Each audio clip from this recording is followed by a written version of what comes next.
Welcome back to SoulNet, everyone. We are getting vulnerable today as we unveil our inner imposters and discuss aspects of our lives that we have been hiding. Our stories, although different, share similarities of not belonging or not feeling good enough within ourselves and the world around us, something many of us can relate to. Join us as we explore how we continue to move through these challenges and the importance of sharing as a way of healing. To all that are fortunate to know her, Megan is such a light in their lives. But the road of imposition began early for her. Let's listen in as she opens up about how some of her childhood experiences have contributed to these feelings of being an imposter and imposing on others.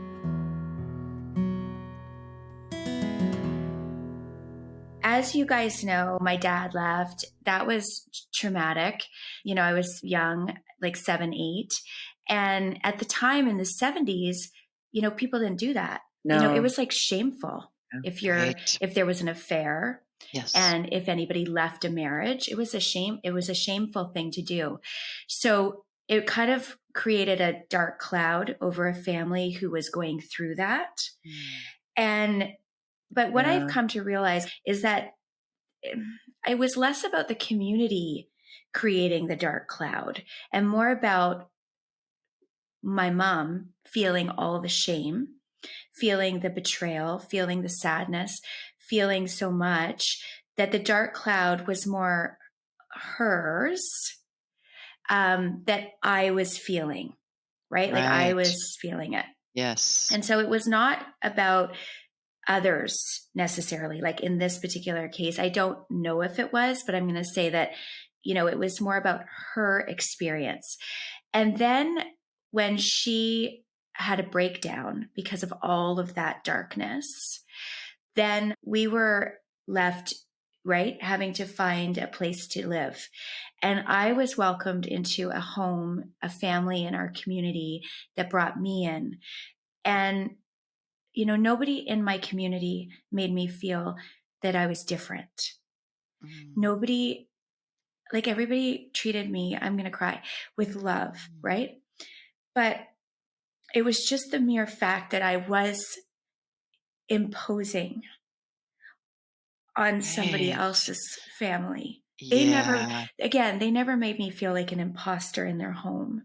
But Right. I felt like it wasn't normal. Nobody else was living with another family. Nobody else had a mother who was hospitalized and institutionalized. Nobody else's dad that I knew was having an affair and had Yeah. left. So it was just my own experience. Yeah.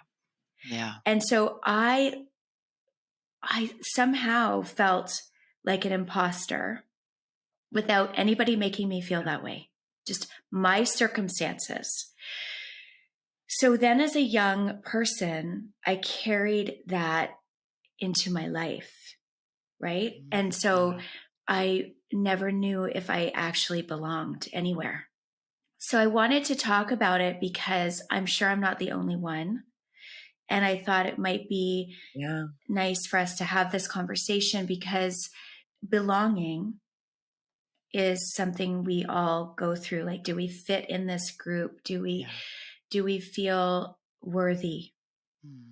Yeah. And I'm starting to have to practice self-compassion and self-acceptance, which Dana has talked about with her alopecia and her own journey. This is a really something I guess I'm figuring out now as an adult because it comes up for me, this imposter feeling. Meg, you're one of the most authentic people I know, with how you share your journey in children's books and you share it with children. Like there's so much authenticity in that. And yet you experienced a break in your connection as a child due to the circumstances. And connection creates the feeling of safety and the ability to just be a child. If you feel connected, you don't even have to think about it. There's parents there, there's caring adults. It allows you to just be J- you. just be And you. so when I go into places where I feel that feeling coming up, it cuts me off from like feeling like I can just be me. Like maybe I Exactly. have to play a role, or Mhm. maybe I have to Exactly. do something better, or I Or be can't careful just to not impose, like you be said. careful not to impose. Exactly. Yeah. Exactly. Because what you experienced was with your, you said it so beautifully that your mom's experience was her own, but as a child, we don't have boundaries with our parent. Yeah. And so it's the parent that is demonstrating boundaries to us. This is how we learn boundaries. But if the parent doesn't have those boundaries, then we learn to not have boundaries. And so her unprocessed emotions from a difficult situation, you absorbed them. And so, in a way, you absorbed your mom's unprocessed shame. And shame is the heaviest of all the human emotions. It's the heaviest. And so, if we as children have unprocessed shame and we're carrying it, and the parent has unprocessed shame, so they can't help us with what we're carrying, then we carry it forward. And in your case, you came to just experience it as this imposter syndrome of imposing on. And that perception you had of imposing on is unprocessed shame. And if we bring it Yes. up in the context of parts, younger parts, you have a younger part that doesn't is terrified holding this heavy, described it as a dark cloud. What do I do with this? And so every interaction that you're having with another family or what, they could be the most regulated, but you're holding on to unregulated energy that's not even your own. It's, we do this as Yeah. children because we love the family that we're in. We want them to be better, but often they can't help themselves to be better. And so as children, we inherit this. This is like literally ancestral trauma happening in real time. And then we carry it, we hold it, and we try to be authentic, but the cloud is bigger than the authenticity in the They moment. didn't have the tools. And there's no helpful adult in the moment. It's not that our parents didn't care, but they were burdened by their own stuff, that it was just too heavy and they didn't have the tools.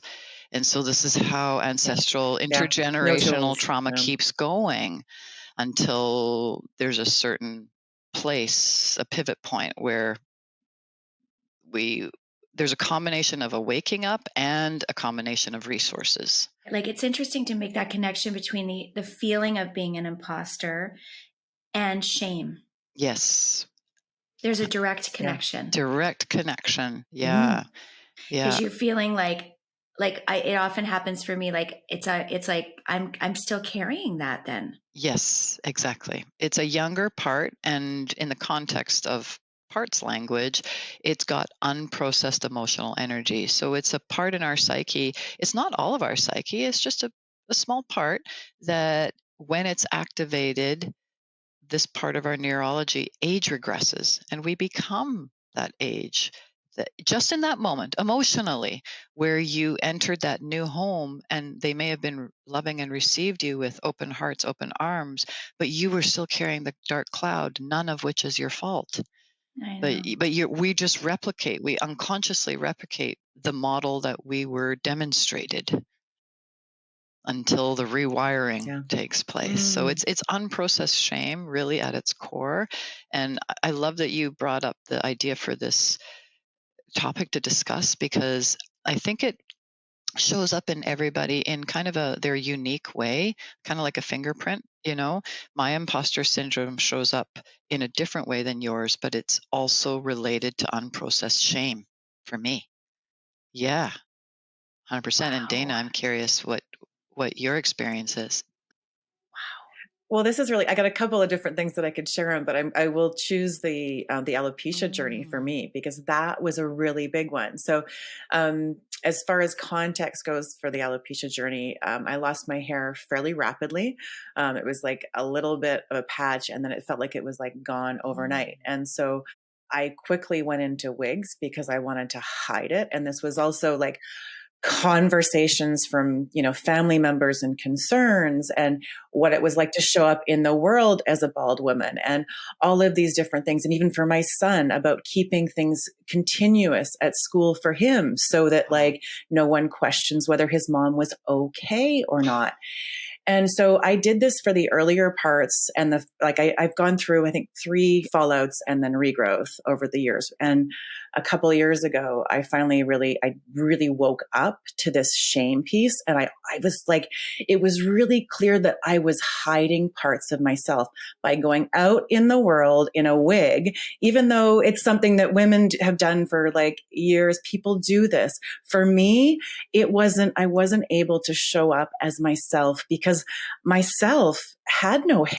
Right. Right. Like, so by putting this wig on, as much as it might be fun and it might stop the conversations, I was betraying myself, and I was buried in this shame that like I was not fucking good enough without hair. Oh my Wow. God.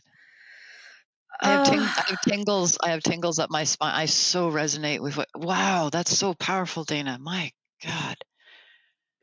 oh my gosh. Wow. What? Wow. We're ashamed. Why? Why? Because society doesn't accept us without hair? Like, it's I like, think it goes so, It's yeah, bigger. like, It's the not good enough piece. I can't speak to the male experience, but I think as young women growing up, I mean, we grew up in diet culture. I grew up in a mother who was beautiful, but she always thought that like she was too fat or something, like there Yeah. was something wrong with her. Yeah. And so that was what was modeled. And I think as a young child, me looking at her like she was the world and she's beautiful and all these things, yet in Yes. her mind, she Yes. wasn't enough. And so I learned that. And then when Yes. you add on hair loss as a female, so Yeah, who am absolutely. I Yeah. even with this? who Yeah. am I? Yeah. Exactly. Right. Who Yeah. am I Yeah. anymore? Yeah. Yeah. Dana, I love you. I love you guys too. I I know who you are. So You're I brilliant. love that. I do too now. And but I had to look at that stuff, right? And like you said, our situations are all different. Mine came in the way of this underlying gift that the alopecia was for me, that allowed me to go into these places and recognize that I was hiding, and I was hiding from myself too.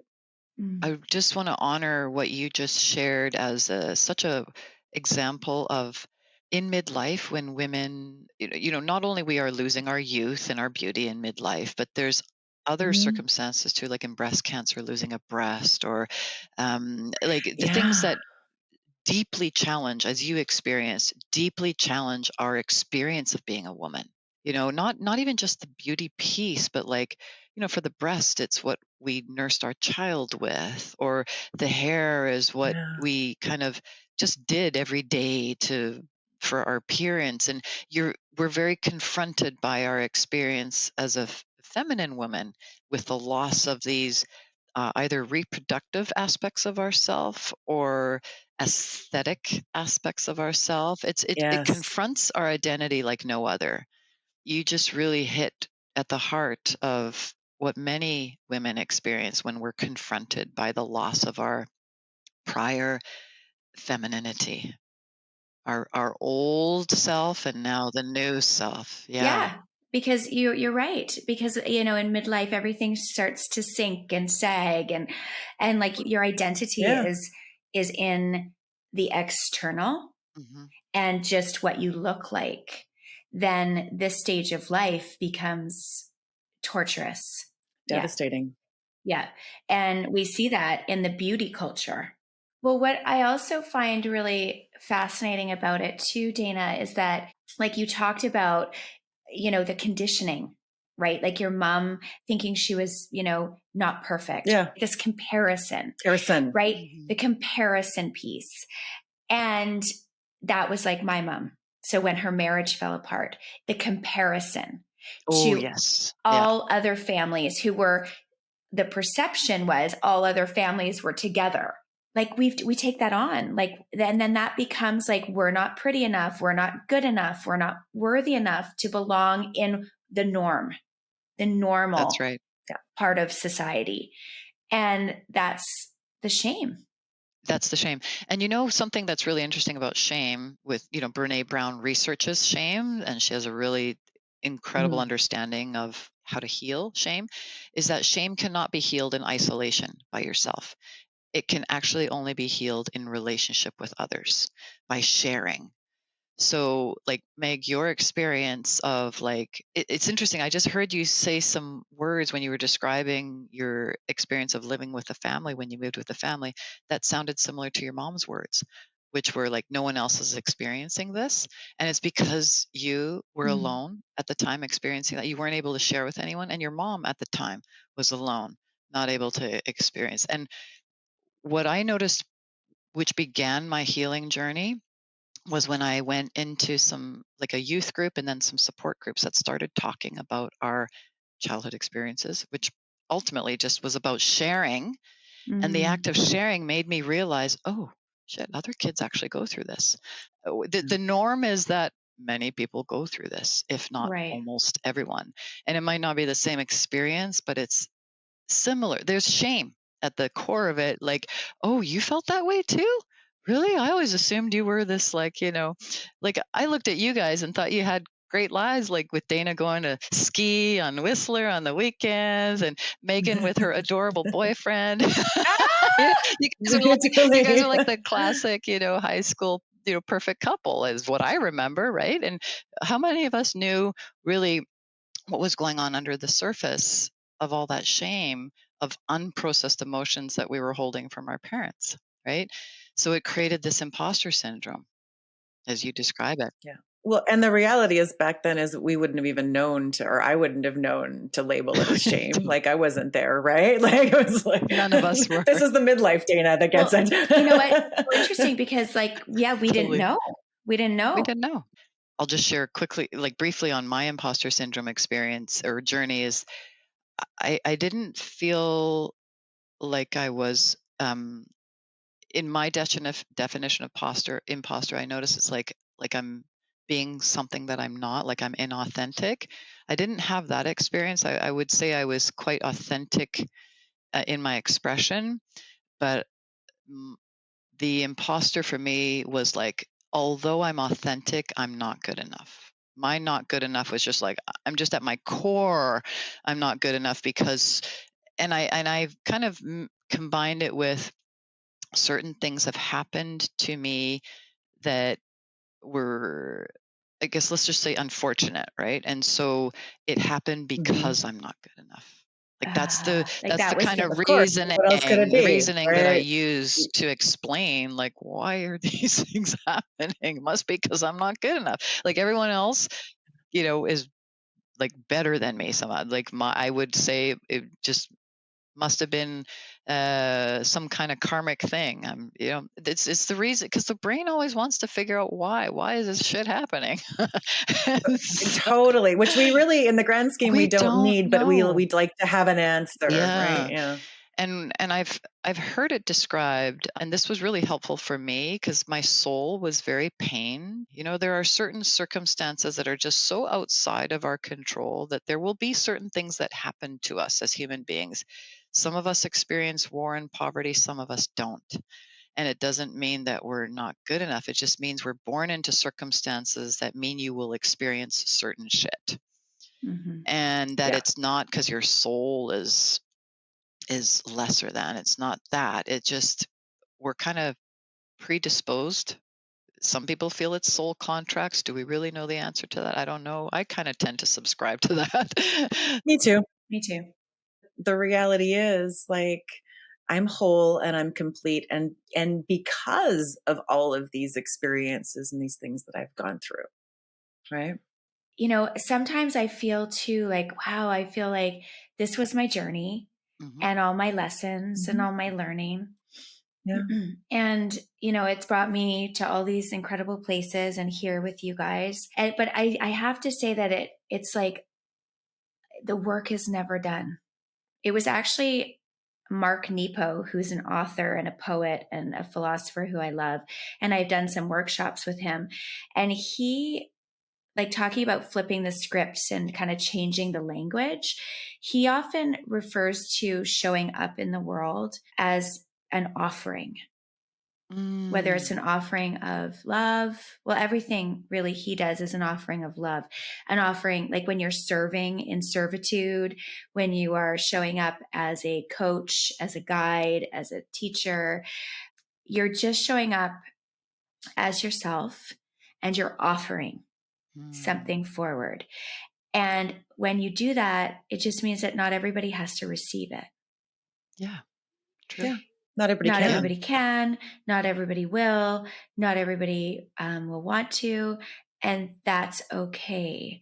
And so, a part of my healing of this imposter syndrome, and I sometimes I have to just remind myself that just by Mm. showing up is an offering. What was really helpful for me has been playing the witness. And actually, even when for the alopecia piece, when I became really aware of this hiding Mhm. piece and that it was something that I wanted to explore further, I did a little challenge to kind of get myself through this because this is kind of the pit to nature. I like a little bit of competitiveness, and it was a part of myself Yes. that I didn't like. So I was like, all right, let's go. Love it. So I did this like 30 days of bald, and I'd experienced a lot of my life in the world as a bald woman, but there was certain ones that I was still hiding and I was still feeling shameful Mm. about. And a couple of those things were going to like a party, like a fancy event with my bald self and Wow. in a great Mm, dress and all those Wow. things and made Yep. up and trusting that was I was still beautiful and feminine and all these things. And so during this 30-day challenge that I gave myself, I I documented it. So I wrote over it. And I got to tell you, the first couple of days of like my writing was around like, oh my gosh, like, what am I going to wear today? Like, I was worried about how I was going to somehow make myself look less bald or less weird in the Wow. world. wow. And so I would have these Yep. anxieties that would come up in my Yep. writing. And over the course of this month, because I did them every day for whatever it was that I was being challenged on, I would see how all of a sudden there was no trepidation. I was just getting out of bed every morning and I was being me. Same thing with the event that I did go through, by the way, to this fancy event. It was a big fundraiser, cancer research fundraiser. And I wore a great party dress. I had great makeup. When I'm in those experiences, don't even think I'm bald. People come up to you because they're like, "Oh my gosh, You're you're radiating. this." Yeah. Amazing. Yeah. Wow. But Wow. I got to a place where I'd forgotten that. Through that process, I became the witness. And so that's what's helped me now is I still get triggered sometimes. I laugh at my kind of patchy head sometimes. I might when I post on social media, I'll see the bad patches or whatever, not necessarily the good stuff, but I really see it. I identify it so much quicker as the witness, and I'm like, you're Oh, okay. wow. I get to give myself Yeah. that little like, you're just fine, babe. Yeah. So that Like self we love compassion. you You're through and gonna through. make it after Yeah. all. Exactly. Wow, thank you for sharing that Yes. because that I think Yeah. one of the things that, I'm hearing too is just like to show up for yourself with compassion in those Yeah. moments and to remind And yourself. can you witness Yeah, it? can Yeah, you witness it? Yeah. Can you witness it? Because that's where it really starts to change. It's just such an inspiring example of to heal these aspects of our psyche that are doubting, Mm, right? Requires witness energy. It requires like the soul to be connected to source. Yeah. And And not in the emotions anymore. yeah, so stepping out and meeting life with your authentic energy. What we're trying to do most days now, right? This is something that everybody is going through on some level. And I think all of our kids are, going through it or will be asked to look at it at some point in their life. And how do we continue to normalize it? I think for young people too. yeah, that to live an authentic life actually includes pain. We can normalize the pain. Um, and I think when we normalize the pain, then it reduces suffering. The normalizing of pain allows us to also feel the joy because there's always going to be both. Yeah. There's always, yeah. It seems like that's the kind of formula. There's both. There is Duality. both. Yeah, there's Yeah. both the Yeah. duality.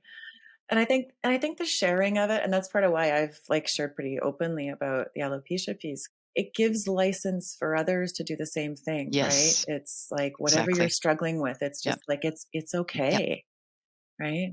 Well, I really love that when you brought up Brene Brown's, like, that we heal in community, that shame cannot be addressed and healed in isolation. In isolation. So, Yep. here we are on the net, on our pod, and we share. It is when I feel most balanced. Like when I Yeah. can come and I can share it, and you can say, hey, I have this experience, and oh, this is mine. And it might be different, but the feelings are similar. That's right. And then we don't feel so alone. They're Because as an universal. imposter, Yes, you feel like you're imposing on somebody, imposing exactly. on a group. But Yeah. what you realize is that we're okay. Like we all, we're not as different as we appear. So true. In fact, we all connected. Yes. So I love the sharing piece. And that's really brings us to why we do this, right? We gather and we help each other and we see each other. It feels only appropriate that we choose a quote from the Queen of Shame herself as we close this episode around imposter syndrome. So here we are with Brene Brown. When we find the courage to share our experiences and the compassion to hear others tell their stories, we force shame out of hiding and end the silence.